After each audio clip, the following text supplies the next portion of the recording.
Welcome back to part 3 of the differences between California and Melbourne, Australia. Today I will be jumping into some differences that I've noticed in the past couple months of living in Australia. I was actually born in Australia and then I moved to California and now I am back in Australia, so I wanted to show you guys all the differences that I've noticed in the past couple months. Let's waste no time and let's jump right into the differences. So one thing that Australians do that Americans don't is at the end of the birthday song, so if it's someone's birthday, you bring out a cake to them, you sing happy birthday to them. At the end of that song, you say hip hip hooray 3 times. So there'll be like a designated person. I don't really know how you determine who the designated person is, but they'll shout out hip hip and then the whole crowd goes hooray. Kind of like if you've heard of Aussie Aussie Aussie oi oi oi. It's that same kind of back and forth between an individual and a crowd where someone will say like Aussie Aussie Aussie and the crowd will go oi oi oi. It's just something really cute about Australia that they do in addition to the birthday song that Americans don't.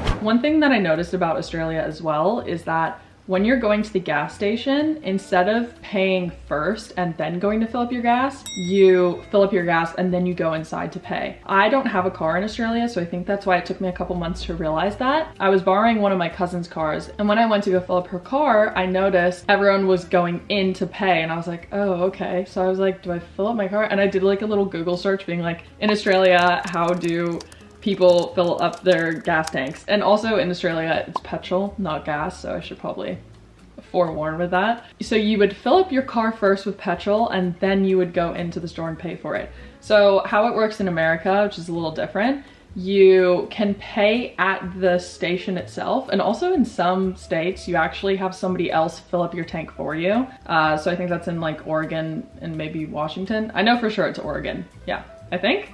Maybe it's Washington too, I don't know. First, you would like pay with your card at the actual place where you fill up your car. So like you're not walking into the store, but you're doing it like at the pump station. You would pay, type in your PIN, whatever, say how much you want to buy of the petrol, and then you would fill up your car. So only if you're paying with cash or maybe your card doesn't work is when you would go into the station and actually pay. But in Australia, everyone goes through the station. So you just go into the station, say, I filled up at pump number 5, and then you just pay and you go. I don't know why necessarily that in Australia you would pay after you filled up your gas tank, because you would think like someone would just fill up their tank and drive away, but apparently it doesn't happen often. So if you're from America, you'll be familiar with the app called Venmo. So Venmo is a way to pay people from bank to bank. That's popular in America, and practically everyone I know uses Venmo in order to pay somebody. So let's say if you go to a dinner and you want to split the bill, someone would pay for it with one card and everybody would Venmo that one person. In Australia, you don't use a third party, you just transfer bank to bank. I haven't done it yet because I still haven't set up a bank account, even though it's been 3 months of living in Australia. I don't have a bank account, so yeah. If I were to pay somebody and if I had a bank account, I would send them my information or they would send me their information, and it would be like a direct bank to bank transfer. Instead of with Venmo, your bank transfers to Venmo and then Venmo then sends the money to the person, which then they would transfer to their bank. I don't know why exactly America doesn't have a direct bank to bank transfer. I know they do for like, you know, if you're a company obviously paying for somebody, but they don't have any like bank to bank transfer for individuals, but Australia does. So if you know any more about that, definitely let me know in the comments. One thing I think that is probably covered in other differences videos would be that on the outlets into the wall, they actually have a switch to turn the switch on and off.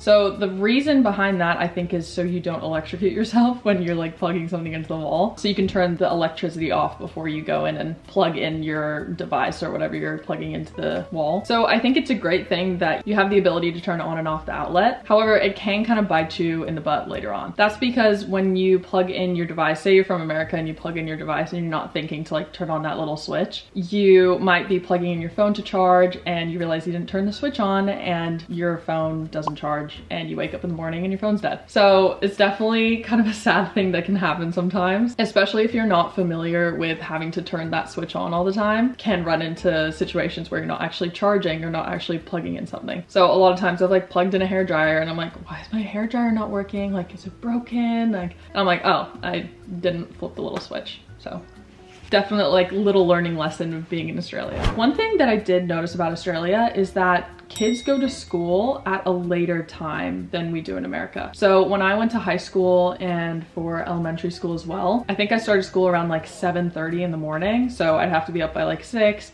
get ready, go to school, and then I'd be in my class at 7:30. And I was walking around the neighborhood like on a weekday, just around probably like 8:30, maybe 9 o'clock. And I just saw a bunch of school kids because the school kids wear uniforms. That's another difference. In Australian schools, they wear uniforms, and in America, it's just like free dress. Like you can wear whatever you want within the dress code, you know. I was walking around the neighborhood and I saw all these kids who were in their school uniforms, just kind of like strolling around, walking around like this park that we have nearby. I talked to my cousin later on and I was like, why are there like kids hanging out on a weekday just like by the park in the morning? And she's like, oh, probably because they're like waiting to go to school or like waiting to take the bus. And I'm like, what time do they start? And she's like, oh, it depends, maybe like 9:30. And I was like, that is so late compared to what I grew up with. In America and in California at least, like I would start like at 7:30, which was honestly really hard because it's like, how are you gonna get a full night's rest when you have to wake up at 6 a.m. all the time? Because of that, I did get off of school at like 2 p.m, which was nice, but in Australia, I think they get off around like 3:30 or 4. But I think times have changed, at least back in California, because I know the school that I went to for high school now switched to an 8:30 start time instead of a 7:30 start time.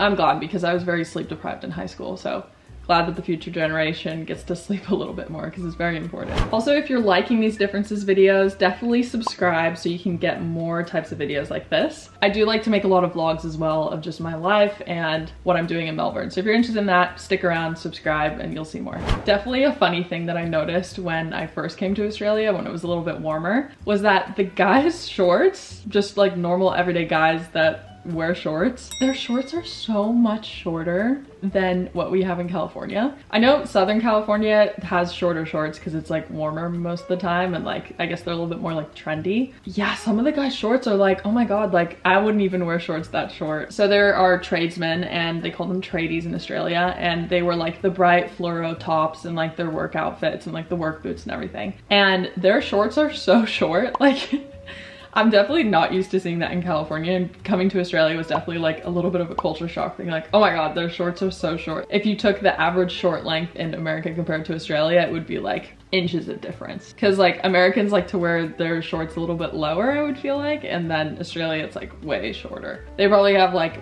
a good 5-inch inseam. Maybe that's too much. Maybe, I think it's probably more like a 4-inch inseam, but good for them, you know, show off your legs.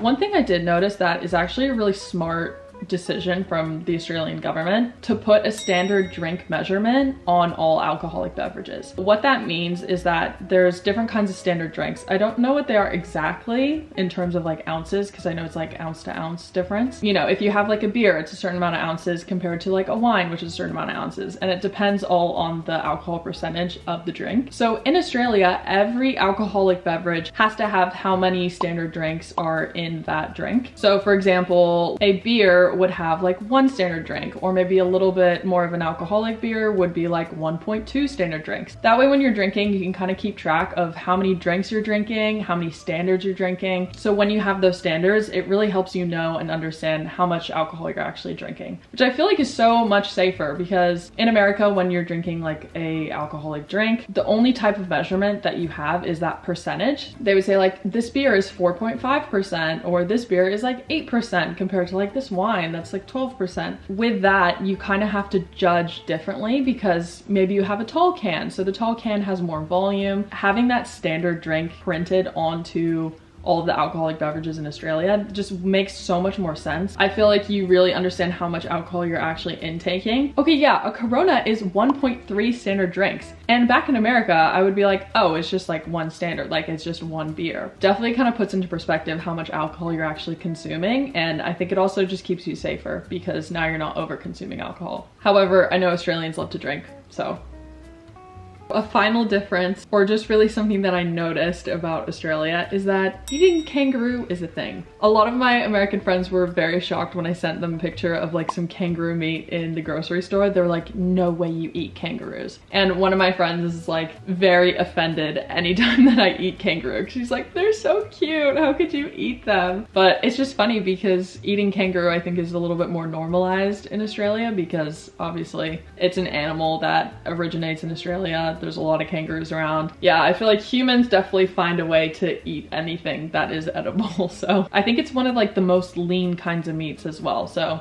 it tastes good. I've had it a couple times. So I will be going back to the US for a couple weeks in May. So if you guys have any suggestions on any of the content you want me to make while I'm in California, then definitely leave a comment below and I can see what I can do. Or really, if you have any questions about California, just put it in the comments and then I'll see if I can either respond to you or make a video about it. All right guys, that's it for the differences between California and Melbourne. I want to thank you guys so much for watching and just supporting my channel. It means so much to me that you guys sit down and watch my videos. There are also 2 more parts to the differences series, so if you guys are interested in seeing more differences between the 2 countries, definitely go head over and check that out. Thank you guys so much for watching and much love.